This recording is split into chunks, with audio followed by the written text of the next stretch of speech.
Shalom, bertemu kembali kita di dalam ruangan santapan firman Tuhan.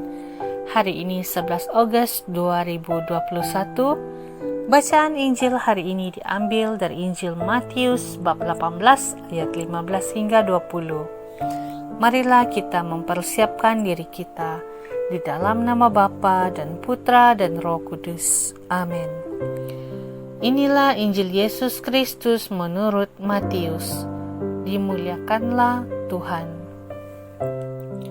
Apabila saudaramu berbuat dosa, tegurlah dia di bawah 4 mata.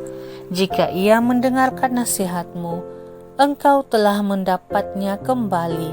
Jika ia tidak mendengarkan engkau, bawalah seorang atau 2 orang lagi, supaya atas keterangan 2 atau 3 orang saksi, perkara itu tidak disangsikan. Jika ia tidak mau mendengarkan mereka, sampaikanlah soalnya kepada jemaat. Dan jika ia tidak mau mendengarkan juga jemaat, pandanglah dia sebagai seorang yang tidak mengenal Allah atau seorang pemungut cukai. Aku berkata kepadamu, sesungguhnya apa yang kamu ikat di dunia ini akan terikat di syurga, dan apa yang kamu lepaskan di dunia ini akan terlepas di syurga. Dan lagi aku berkata kepadamu, jika 2 orang daripadamu di dunia ini sepakat meminta apapun juga, permintaan mereka itu akan dikabulkan oleh Bapa-Ku yang di syurga. Sebab di mana 2 atau 3 orang berkumpul di dalam namaku, di situ aku ada di tengah-tengah mereka. Demikianlah Injil Tuhan. Terpujilah Kristus. Shalom, saudara-saudari. Pembacaan Injil hari ini mengisahkan tentang menasehati sesama saudara. Seperti mana yang kita tahu, di mana ada 2 atau 3 orang berkumpul, di sana ada juga gosip yang siap dihembuskan.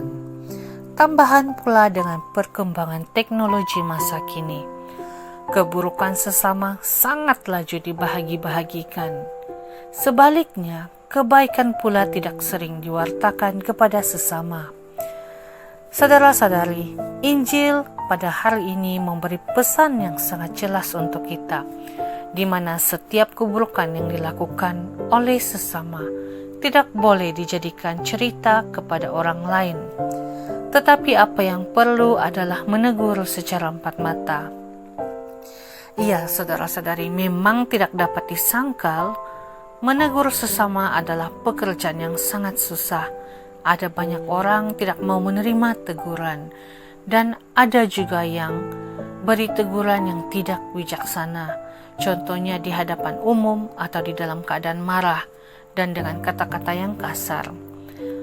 Coba kita lihat kembali di ayat yang ke-15, bahwa teguran harus dimulai di bawah 4 mata, supaya teguran itu tidak merasakan seseorang dipermalukan, tetapi seseorang itu lebih merasa dikasihi dan diperduli.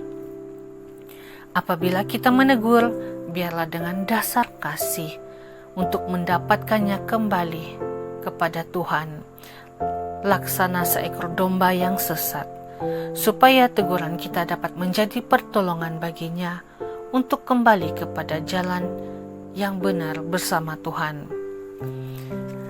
Maka itu, saudara-saudari, sebelum kita mau menegur seseorang adalah lebih baik kita mohon rahmat Tuhan dan pimpinan Roh Kudus agar kita dapat menyampaikan nasihat yang tepat dan membuahkan perubahan dengan kembalinya ke jalan yang benar.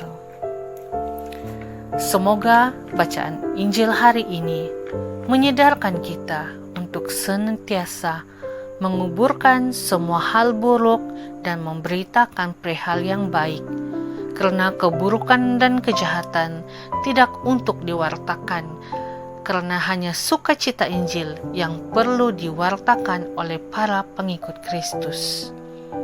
Marilah kita berdoa. Allah Bapa yang baik, ciptakan damai dan kerukunan sesama kami manusia, agar hati kami dilimpahi dengan kasih-Mu yang sanggup kami bagikan dengan sesama kami. Amin.